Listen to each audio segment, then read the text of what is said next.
Hi everyone, hope you're doing well from wherever you're watching this channel, depending on your time zone. Now, the Azimio Umoja leadership have spoken in reaction to the 2023 financial bill, and their position is of rejecting the bill and Ruto rethinking on how to come up with something that is acceptable and friendly to everyone. It is not only Azimio Umoja that is warning William Ruto. The other politicians, even from the Kenya Kwanza side, are showing the same signs, only that some fear to speak. Again, the international, the World Bank is also warning William Ruto. Again, the international community is also warning Ruto that the kind of financial bill is bringing to this country, it is meant to bring down the economy of the entire country. The businesses are going to be destroyed. Kenyans are going to live in abject poverty. And I want to check on some of the statements from Raila Odinga. Then from here, we will also give our views. This is what he said, I quote him. It's urgent we bring Ruto back to earth because he lives on another planet. As the finance bill head to the National Assembly, we must remind him that excessive taxation is stifling growth and bad for the economy. This is the same language the World Bank is telling William Samoei Ruto. Finally, we ask Ruto to humble himself, withdraw the finance bill, seek forgiveness from Kenyans for the anxiety caused, and then begin afresh. Awachana na hiyo mambo yote.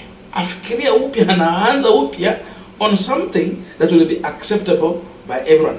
That means in totality, Raila Odinga is rejecting William Ruto's financial bill. He must start afresh, but apologize to Kenyans because indeed this bill has brought anxiety.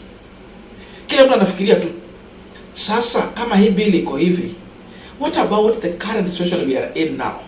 We are in a situation whereby we cannot even afford unga.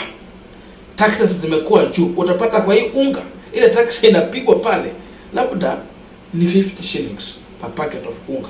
Utapata ni hivyo. Na wale wenye wako kwa biashara ya unga hawezi kubali hasara. Lazima huu mzigo uletwe kwa the end consumer. End consumer, it is you and me who end up carrying the burden. Not Ruto, not the millers, not any other individual, not Raila, but mimi na wewe. So it's telling William Ruto ashuke chini, aanza kwanza upya. In the history of budget making in Kenya, no regime has imposed so many and so high taxes on our people in return for nothing except fantasies and fairy tales. So it means Ruto is just in his own world. He is yet to accept the truth on the ground. He's like hallucinating. That's why Raila Odinga is trying to say here. Ruto is just in his own mirage. His financial bill is a mirage. You just imagine about it. You know? Unaona tu ni kama, yani, like when you are walking, unaona this cloud is just here, or this moon, or the star. So you walk thinking that you reach it, you reach out to it, but you can't reach there. It became just a mirage. That is what you can view in William Ruto's financial bill. Things that are unachievable.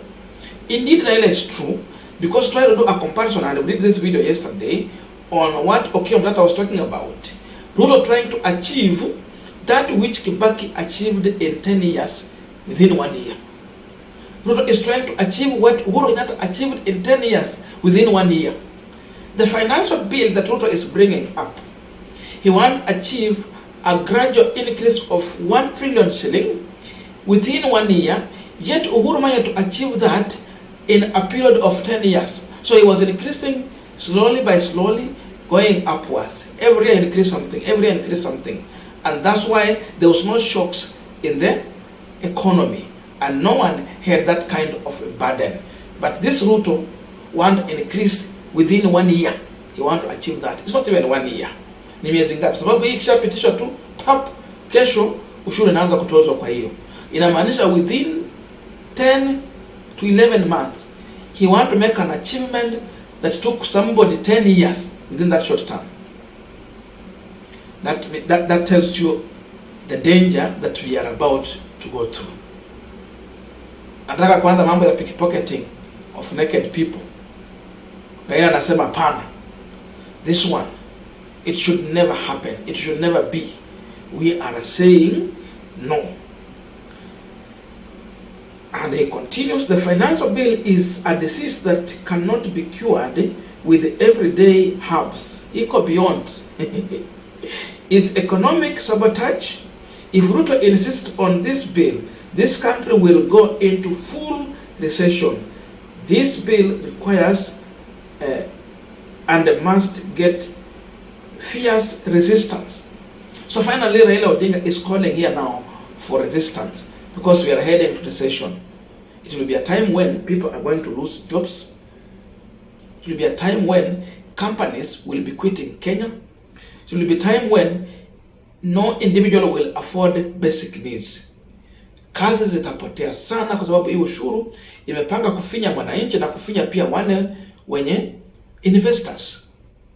So if we reach that level, indeed, we will be in a big problem. Then it will be very hard even to collect money to fund the very government. Because already you have killed business. Instead of expanding the tax bracket, Ruto is looking on quick or instant coffee. With the instant coffee, you kill so many companies, you kill so many jobs, and at the end of the day, there will be nowhere for you to collect money. So what is he saying? Resist. And finally, here is the bombshell. Should Ruto overrun the National Assembly, we will regroup and overrun him in the wide National Assembly of the whole people of Kenya. Akitushinda akitumia National Assembly because it's going to bribe some Azimio members of parliament, and he has given warning, intimidation and threats to Kenya Kwanza members of parliament. He might have his way. And if indeed he will have his way, then Raila is saying what? We will have the People's Assembly of the whole country resisting this bill. That means if this bill is going to pass, Raila is going to call for mass action. Mass action will be all about resist. That means people should prepare to print resist t-shirt. The slogans, the banners should be already prepared to deal with William Ruto. Umepitisha kule ufinya wa Kenya, lakini tumefika mahali na sisi we want just to resist using the people. Revolution is coming in short. We are continuing with this panel discussion, but just a quick request for those who are watching and you have not subscribed, please consider subscribing.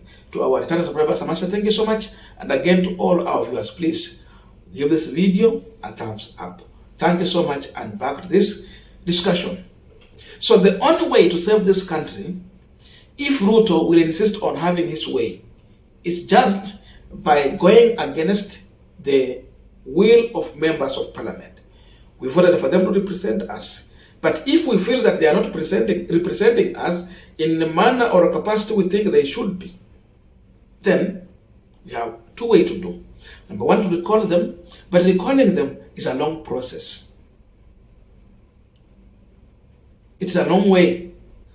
The only way to deal with this bill is to start a resist movement. Resist William Ruto, resist this bill. And in that way, Raila has to come with a way together with the entire country. It should not only be just Raila. Raila should lead, but people should be serious about this one. You come in a way that you frustrate the function of William Ruto. The government should be frustrated. The government operation should be frustrated to an extent where they cannot meet their target in terms of collecting revenue. Sababu najua tu hii bill ikipita, jioni yake Ruto anapiga signature. We know that things, they might be stopped through the court. Hata akijaribu kusimamisha hapa na pale, akitumia maybe friendly judges, itafika mahali, he will not do it. It will have an appeal going up there, even up to Supreme Court. But in aspect that one is happening, we know as we are preparing for that, people like Okiya Mtata are already working on that. But again, resistance is good.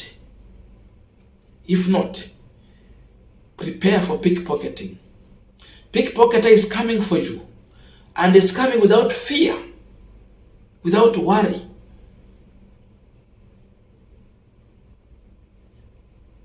So there is huge problem here. And seemingly, you listen to Gachagua. Gachagua talk like it's like they have already had it. Yeah? They have rigged it. So they are going to rig the National Assembly. That's why Raila Odinga is now preparing the mind of Kenyans to start thinking of countering this imperative bill through mass action. Otherwise, if not, prepare to suffer. So it's two-way. You either prepare to suffer or prepare to resist. So Kenyans have to make a decision. If this bill passes, it is me and you who will carry the burden. Just look at this, you lose your job because Ruto is overtaxing the factories, manufacturers, companies, any business that is happening in this country. You overtax. Then people will close business. They rather take the business in other countries. Then you become jobless, you can't afford food, and Ruto is on your neck. Resist. Mass action is the only solution to this problem. Because Ruto amejifanya ni kama ski. So that's the message from Raila Odinga. I don't know your views, but it's better we meet at the comment section for continuation of this conversation. Thank you.